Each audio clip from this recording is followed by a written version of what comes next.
ओ हो जुन के हो यो केराको खम्बा केराको खम्बा कसरी केराको खम्बा भयो तिमीले तिहारको देउसी सम्झेको हो त्यो केराको खम्बा होइन कि त्यो खास केराको थम्बा हो थम्बा भनेको चाहिँ त्यो केराको बोट भनौँ न थम्बा क्या थम्बा त्यो हुन्छ नि एउटा केरा एउटा सिङ्गल रुख भने जस्तो होइन यो कहाँबाट आएको हो झापा मामा घरबाट होइन मोरङबाट अनि यो यसलाई के भन्छ थाहा छ तिमीलाई यो केरा त भइहाल्यो होइन तर तिमीसँग अहिले भएको सबै केरालाई एउटै उसमा भन्नु पऱ्यो भने के भन्ने झिङ्गटो ल झिङ्गटो रे हाइट भएन त यसलाई भनिन्छ त सानो खालको छ सन चाहिँ होइन तर यसलाई भनिन्छ केराको घरी घरी घरी एक घरी केरा घारी भनेको त धेरै भन्ने भयो क्या घारी चाहिँ एकदम धेरै स्याउला पात पतिङ्गरहरू झाडी बुट्यानहरू भएको भयो घरी मात्रै क्या घरी होइन यो हेर यो के यहाँ 3टा युनिट छ क्या 3टा तरिकाको कुरा जस्तै हेर है ल हेर है त यो एउटा छ नि एउटा सिङ्गल पिस यो एउटा यसलाई केराको के भनिन्छ केरा नि भन्छ केरा त भइहाल्यो सबै पनि केरा भयो त एउटालाई भन्नु पऱ्यो नि केराको के भन्ने सिङ्गल केराको कोसो एउटा केरालाई भन्नु पऱ्यो भने केराको कोसो है अनि त्यसपछि यहाँ छ नि जस्तै यति क्या यति यो कसरी छुट्याउने अब जस्तै हेर है त यहाँ माथि एउटा युनिट पनि यस्तो छ नि यस्तो एउटा छुट्टै छ यहाँ छुट्टै छ यहाँ छुट्टै छ नि यो काटेर निकाल्न मिल्छ क्या है जस्तै एकछिनको लागि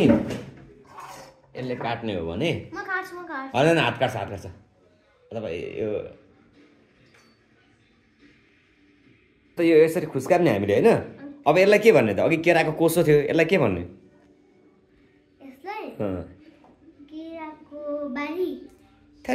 जे पायो त्यही बोल्दो रहेछ नि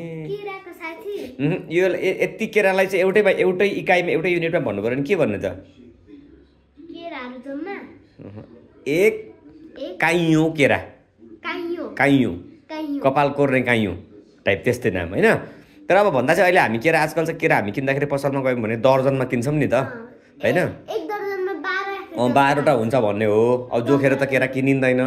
तर यसलाई भने नि हाम्रो मौलिक तरिका चाहिँ भनेको चाहिँ एक काइयो केरा है यो जतिवटा काइयोमा चाहिँ जतिवटा पनि 20-22वटा पनि हुनसक्छ हुनसक्छ एक काइयो केरा भन्ने होइन त्यसो गर्दाखेरि अब जस्तै हामीले केरालाई के भन्यौँ त ल भन त सुरुमा एउटा मात्रै छ भने एक कोसो अनि एउटा यसरी आयो भने यसलाई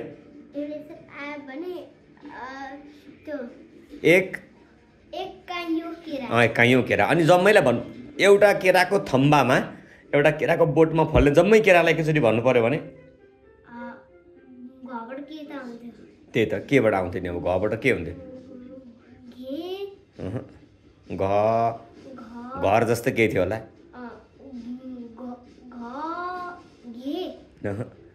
घरी एक घरी केरा एक काइयो केरा एक कोसो केरा सबभन्दा ठुलो कुन हुँदो रहेछ अनि अर्को अनि हाम्रो नेपालीमा चाहिँ यस्तो गणनाको यस्तो थुप्रै आधा कोसो केरालाई आधी बनाइयो भने हुन्छ होइन अनि त्यस्तो अब त्यस्तो धेरै हाम्रोमा चाहिँ फरक छ क्या जस्तै अब तिमीले सुन्तलाले भन्यो भने एक दाना सुन्तला भित्रकोलाई भन्यो भने केस्रो फेरि होइन अब त्यस्तै गरेर चाहिँ टुक्रा पारेपछि चाना भयो नत्र भने एक दानु भनिनु भयो होइन त्यस्तो हाम्रोमा चाहिँ त्यो अनुसार फरक छ क्या नेपालीमा चाहिँ यो वस्तु अनुसार त्यसलाई त्यसरी गणना गर्ने तरिकाहरू फरक छ क्या त्यसलाई चाहिँ एक झुप्पो पुरानो अहिले त जोखेरै हुन्छ किलोमा हुन्छ होइन पुरानो चाहिँ एक झुप्पो कुनै पनि झुप्पोमा फल्ने त्यस्तो खालको भयो भने चाहिँ एक झुप्पो तर एक झुप्पो त भन्दैन त्यसलाई चाहिँ अब यसलाई चाहिँ झुप्पो भन्न मिलेन होइन अङ्गुरलाई भन्दा चाहिँ त्यसलाई चाहिँ अङ्गुरलाई अनि ऐसेलुलाई होइन झुरुप्प पर्ने जसरी फलेको छ भने त्यसलाई चाहिँ